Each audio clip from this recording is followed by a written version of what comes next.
जय श्री राम। श्री गणेशाय नमः। श्री जानकी वल्लभो विजयते। श्री रामचरितमानस प्रथम सोपान बालकांड। अक्षरों, अर्थ समूहों, रसों, छंदों और मंगलों की करने वाली सरस्वती जी और गणेश जी की मैं वंदना करता हूँ। श्रद्धा और विश्वास के स्वरूप श्री पार्वती जी और श्री शंकर जी की मैं वंदना करता हूँ, जिनके बिना सिद्धजन अपने अंतकरण में स्थित ईश्वर को नहीं देख सकते। ज्ञान में नित्य शंकर रूपी गुरु की मैं वंदना करता हूँ, जिनके आश्रित होने से ही टेढ़ा चंद्रमा भी सर्वत्र वंदित होता है। श्री सीताराम जी के गुण समूह रूपी पवित्र वन में विहार करने वाले विशुद्ध विज्ञान संपन्न कवीश्वर श्री वाल्मीकि जी और कपीश्वर श्री हनुमान जी की मैं वंदना करता हूँ। उत्पत्ति, स्थिति और संहार करने वाली, क्लेशों को हरने वाली तथा संपूर्ण कल्याणों की करने वाली श्री रामचंद्र जी की प्रियतमा श्री सीता जी को मैं नमस्कार करता हूँ, जिनकी माया के वशीभूत संपूर्ण विश्व ब्रह्मादि देवता और असुर हैं, जिनकी सत्ता से रस्सी में सर्प के भ्रम की भांति यह सारा दृश्य जगत सत्य ही प्रतीत होता है, और जिनके केवल चरण ही भवसागर से तरने की इच्छा वालों के लिए एकमात्र नौका है। उन समस्त कारणों से पर सब कारणों के कारण और सबसे श्रेष्ठ राम कहाने वाले भगवान हरि की मैं वंदना करता हूँ। अनेक पुराण, वेद और तंत्र शास्त्र से सम्मत तथा जो रामायण में वर्णित है और कुछ अन्यत्र से भी उपलब्ध श्री रघुनाथ जी के कथा को तुलसीदास अपने अंतकरण के सुख के लिए अत्यंत मनोहर भाषा रचना में विस्तृत करता है, जिन्हें स्मरण करने से सब कार्य सिद्ध होते हैं। जो गणों के स्वामी और सुंदर हाथी के मुख वाले हैं, वे ही बुद्धि के राशि और शुभ गुणों के धाम श्री गणेश जी मुझ पर कृपा करें। जिनकी कृपा से गूंगा बहुत सुंदर बोलने वाला हो जाता है और लंगड़ा लूला दुर्गम पहाड़ पर चढ़ जाता है, वे कलयुग के सब पापों को जला डालने वाले दयालु भगवान मुझ पर द्रवित हो दया करें। जो नील कमल के समान श्याम वर्ण हैं, पूर्ण खिले हुए लाल कमल के समान जिनके नेत्र हैं, और जो सदा क्षीर सागर में शयन करते हैं, वे भगवान नारायण मेरे हृदय में निवास करें। जिनका कुंद के पुष्प और चंद्रमा के समान गौर शरीर है, जो पार्वती जी के प्रियतम और दया के धाम है, और जिनका दीनों पर स्नेह है, वे कामदेव का मर्दन करने वाले शंकर जी मुझ पर कृपा करें। मैं उन गुरु महाराज के चरण कमल की वंदना करता हूँ, जो कृपा के समुद्र और नर रूप में श्री हरि ही हैं, और जिनके वचन महामोह रूपी घने अंधकार के नाश करने के लिए सूर्य किरणों के समूह हैं। मैं गुरु महाराज के चरण कमलों की रज की वंदना करता हूँ, जो सुंदर स्वाद, सुगंध तथा अनुराग रूपी रस से पूर्ण है। वह अमर मूल संजीवनी जड़ी का सुंदर चूर्ण है, जो संपूर्ण भवरोगों के परिवार को नाश करने वाला है। वह रज सुकृति पुण्यवान पुरुष रूपी शिवजी के शरीर पर सुशोभित निर्मल विभूति है, और सुंदर कल्याण और आनंद की जननी है। भक्त के मन रूपी सुंदर दर्पण के मैल को दूर करने वाली और तिलक करने से गुणों के समूह को वश में करने वाली है। श्री गुरु महाराज के चरण नखों की ज्योति मणियों के प्रकाश के समान है, जिसके स्मरण करते ही हृदय में दिव्य दृष्टि उत्पन्न हो जाती है। वह प्रकाश अज्ञान रूपी अंधकार का नाश करने वाला है। वह जिसके हृदय में आ जाता है, उसके बड़े भाग्य हैं। उसके हृदय में आते ही हृदय के निर्मल नेत्र खुल जाते हैं, और संसार रूपी रात्रि के दोष दुख मिट जाते हैं। एवं श्री रामचरित्र रूपी मणि और माणिक्य, गुप्त और प्रकट जहां जो जिस खान में है, सब दिखाई पड़ने लगते हैं। जैसे सिद्धाजन को नेत्रों में लगाकर साधक सिद्ध और सुजान पर्वतों, वनों और पृथ्वी के अंदर कौतुक से ही बहुत सी खाने देखते हैं, श्री गुरु महाराज के चरणों की रज कोमल और सुंदर नयनामृत अज्जन है, जो नेत्रों के दोषों का नाश करने वाला है। उस अज्जन से विवेक रूपी नेत्रों को निर्मल करके मैं संसार रूपी बंधन से छुड़ाने वाले श्री रामचरित्र का वर्णन करता हूँ। पहले पृथ्वी के देवता ब्राह्मणों के चरणों की वंदना करता हूँ, जो अज्ञान से उत्पन्न सब संदेहों को हरने वाले हैं। फिर सब गुणों की खान संत समाज को प्रेम सहित सुंदर वाणी से प्रणाम करता हूँ। संतों का चरित्र कपास के चरित्र के समान शुभ है, जिसका फल नीरस, विशद और गुणमय होता है। कपास की डोरी नीरस होती है, संत चरित्र में भी विषयाशक्ति नहीं है, इससे वह भी नीरस है। कपास उज्जवल होता है, संत का हृदय भी अज्ञान और पाप रूपी अंधकार से रहित होता है, इसलिए वह विशद है। और कपास में गुण होते हैं, इसी प्रकार संत का चरित्र भी सद्गुणों का भंडार होता है, इसलिए वह गुणमय है। जैसे कपास का धागा सुई के किए हुए छेद को अपना तन देकर ढक देता है, अथवा कपास जैसे लोड़े जाने, काते जाने और बुने जाने का कष्ट सहकर भी वस्त्र के रूप में परिणत होकर दूसरों के गोपनीय स्थानों को ढकता है, उसी प्रकार संत स्वयं दुख सहकर दूसरों के दोषों को ढकता है, जिसके कारण उसने जगत में वंदनीय यश प्राप्त किया है। संतों का समाज आनंद और कल्याण में है, जो जगत में चलता फिरता तीर्थराज प्रयाग है। जहां उस संत समाज रूपी प्रयागराज में राम भक्ति रूपी गंगा जी की धारा है और ब्रह्म विचार का प्रचार सरस्वती जी हैं। विधि और निषेध मतलब यह करो और यह ना करो रूपी कर्मों की कथा कलयुग के पापों को हरने वाली सूर्य तनया यमुना जी हैं, और भगवान विष्णु और शंकर जी की कथाएं त्रिवेणी रूप से सुशोभित हैं, जो सुनते ही सब आनंद और कल्याणों की देने वाली हैं। उस संत समाज रूपी प्रयाग में अपने धर्म में जो अटल विश्वास है वह अक्षवट है, और शुभ कर्म ही उस तीर्थराज का समाज परिकर है। वह संत समाज रूपी प्रयागराज सब देशों में सब समय सभी को सहज ही में प्राप्त हो सकता है, और आदर पूर्वक सेवन करने से कलेशों को नष्ट करने वाला है। वह तीर्थराज अलौकिक और अकथनीय है एवं तत्काल फल देने वाला है, उसका प्रभाव प्रत्यक्ष है। जो मनुष्य इस संत समाज रूपी तीर्थराज का प्रभाव प्रसन्न मन से सुनते और समझते हैं और फिर अत्यंत प्रेम पूर्वक इसमें गति लगाते हैं, वे इस शरीर के रहते ही धर्म, अर्थ, काम, मोक्ष चारों फल पा जाते हैं। इस तीर्थराज में स्नान का फल तत्काल ऐसा देखने में आता है कि कौए कोयल बन जाते हैं और बगुले हंस। यह सुनकर कोई आश्चर्य ना करे, क्योंकि सत्संग की महिमा छिपी नहीं है। वाल्मीकि जी, नारद जी और अगस्त्य जी ने अपने अपने मुखों से अपनी होनी जीवन का वृतांत कही है।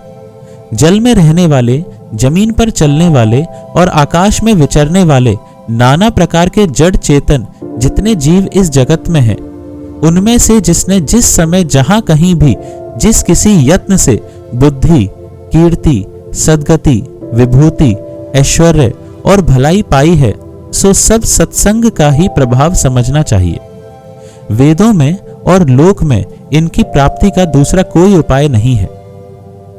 सत्संग के बिना विवेक नहीं होता, और श्री राम जी की कृपा के बिना वह सत्संग सहज में मिलता नहीं है। सत्संगति आनंद और कल्याण की जड़ है। सत्संग की सिद्धि प्राप्ति ही फल है, और सब साधन तो फूल हैं। दुष्ट भी सत्संगति पाकर सुधर जाते हैं, और पारस के स्पर्श से लोहा सुहावना हो जाता है, सुंदर सोना बन जाता है। किंतु देव योग से यदि कभी सज्जन कुसंगति में पड़ जाते हैं, तो वे वहां भी सांप की मणि के समान अपनी गुणों का ही अनुसरण करते हैं। अर्थात जिस प्रकार सांप का संसर्ग पाकर भी मणि उसके विष को ग्रहण नहीं करती तथा अपने सहज गुण प्रकाश को नहीं छोड़ती, उसी प्रकार साधु पुरुष दुष्टों के संग में रहकर भी दूसरों को प्रकाश ही देते हैं। दुष्टों का उन पर कोई प्रभाव नहीं पड़ता। ब्रह्मा, विष्णु, शिव, कवि और पंडितों की वाणी भी संत महिमा का वर्णन करने में सकुचाती है। वह मुझसे किस प्रकार नहीं कही जाती। जैसे साग तरकारी बेचने वाले से मणियों के गुण समूह नहीं कहे जा सकते। मैं संतों को प्रणाम करता हूँ। जिनके चित्त में समता है, जिनका ना कोई मित्र है और ना शत्रु। जैसे अंजलि में रखे हुए सुंदर फूल, जिस हाथ ने फूलों को तोड़ा और जिसने उनको रखा, उन दोनों ही हाथों को समान रूप से सुगंधित करते हैं, वैसे ही संत शत्रु और मित्र दोनों का ही समान रूप से कल्याण करते हैं। संत सरल हृदय और जगत के हितकारी होते हैं। उनके ऐसे स्वभाव और स्नेह को जानकर मैं विनय करता हूँ, मेरी इस बाल विनय को सुनकर कृपा करके श्री राम जी के चरणों में मुझे प्रीति दें। अब मैं सच्चे भाव से दुष्टों को प्रणाम करता हूँ, जो बिना ही प्रयोजन अपना हित करने वाले के भी प्रतिकूल आचरण करते हैं। दूसरों के हित की हानि ही जिनकी दृष्टि में लाभ है, जिनको दूसरों के उजड़ने में हर्ष और बसने में विषाद होता है, जो हरि और हर के यश रूपी पूर्णिमा के चंद्रमा के लिए राहु के समान है, अर्थात जहां कहीं भगवान विष्णु या शंकर के यश का वर्णन होता है, उसी में वे बाधा देते हैं, और दूसरों की बुराई करने में सहस्त्र बाहु के समान वीर हैं, जो दूसरों के दोषों को 1000 आंखों से देखते हैं, और दूसरों के हित रूपी घी के लिए जिनका मन मक्खी के समान है, अर्थात जिस प्रकार मक्खी घी में गिरकर उसे खराब कर देती है और स्वयं भी मर जाती है, उसी प्रकार दुष्ट लोग दूसरों के बने बनाए काम को अपनी हानि करके भी बिगाड़ देते हैं। जो तेज दूसरों को जलाने वाले ताप में अग्नि और क्रोध में यमराज के समान है, पाप और अवगुण रूपी धन में कुबेर के समान धनी है, जिनकी बढ़ती सभी के हित का नाश करने के लिए केतु पुच्छल तारे के समान है, और जिनके कुंभकर्ण की तरह सोते रहने में ही भलाई है। जैसे ओले खेती का नाश करके आप भी गल जाते हैं, वैसे ही वे दूसरों का काम बिगाड़ने के लिए अपना शरीर तक छोड़ देते हैं। मैं दुष्टों को 1000 मुख वाले शेष जी के समान समझकर प्रणाम करता हूँ, जो पराये दोषों का 1000 मुखों से बड़े रोष के साथ वर्णन करते हैं। पुनः उनको राजा पृथु, जिन्होंने भगवान का यश सुनने के लिए 10,000 कान मांगे थे, के समान जानकर प्रणाम करता हूँ, जो 10,000 कानों से दूसरों के पापों को सुनते हैं। फिर इंद्र के समान मानकर उनकी विनय करता हूँ, जिनको मदिरा नीकी और हितकारी मालूम देती है। इंद्र के लिए भी सुरानीक अर्थात देवताओं की सेना हितकारी है, जिनको कठोर वचन रूपी वज्र सदा प्यारा लगता है, और जो 1000 आंखों से दूसरों के दोषों को देखते हैं। दुष्टों की यह रीति है कि वे उदासीन शत्रु अथवा मित्र किसी का भी हित सुनकर जलते हैं। यह जानकर दोनों हाथ जोड़कर यह जन प्रेम पूर्वक उनसे विनय करता है। मैंने अपनी ओर से विनती की है, परंतु वे अपनी ओर से कभी नहीं चूकेंगे। कौओं को बड़े प्रेम से पालिए, परंतु वे क्या कभी मांस के त्यागी हो सकते हैं? अब मैं संत और असंत दोनों के चरणों की वंदना करता हूँ। दोनों ही दुख देने वाले हैं, परंतु उनमें कुछ अंतर कहा गया है। वह अंतर यह है कि संत तो बिछुड़ते समय प्राण हर लेते हैं, और दूसरे असंत मिलते हैं तब दारुण दुख देते हैं। अर्थात संतों का बिछुड़ना मरने के समान दुखदाई होता है, और असंतों का मिलना। दोनों संत और असंत जगत में एक साथ पैदा होते हैं, पर एक साथ पैदा होने वाले कमल और जोंक की तरह उनके गुण अलग अलग होते हैं। कमल दर्शन और स्पर्श से सुख देता है, किंतु जोंक शरीर का स्पर्श पाते ही रक्त चूसने लगती है। साधु अमृत के समान मृत्यु रूपी संसार से उबारने वाला, और असाधु मदिरा के समान मोह, प्रमाद और जड़ता उत्पन्न करने वाला है। दोनों को उत्पन्न करने वाला जगत रूपी अगाध समुद्र एक ही है। शास्त्रों में समुद्र मंथन से ही अमृत और मदिरा दोनों की उत्पत्ति बताई गई है। भले और बुरे अपनी अपनी करनी के अनुसार सुंदर यश और अपयश की संपत्ति पाते हैं। अमृत, चंद्रमा, गंगा जी और साधु एवं विष, अग्नि, कलयुग के पापों की नदी अर्थात कर्मनाशा और हिंसा करने वाला व्याध, इनके गुण अवगुण सब कोई जानते हैं, किंतु जिसे जो भाता है उसे वही अच्छा लगता है। भला भलाई ही ग्रहण करता है और नीच नीचता को ही ग्रहण किए रहता है। अमृत की सराहना अमर करने में होती है और विष की मारने में। दुष्टों के पापों और अवगुणों की और साधुओं के गुणों की कथाएं दोनों और अथाह समुद्र हैं।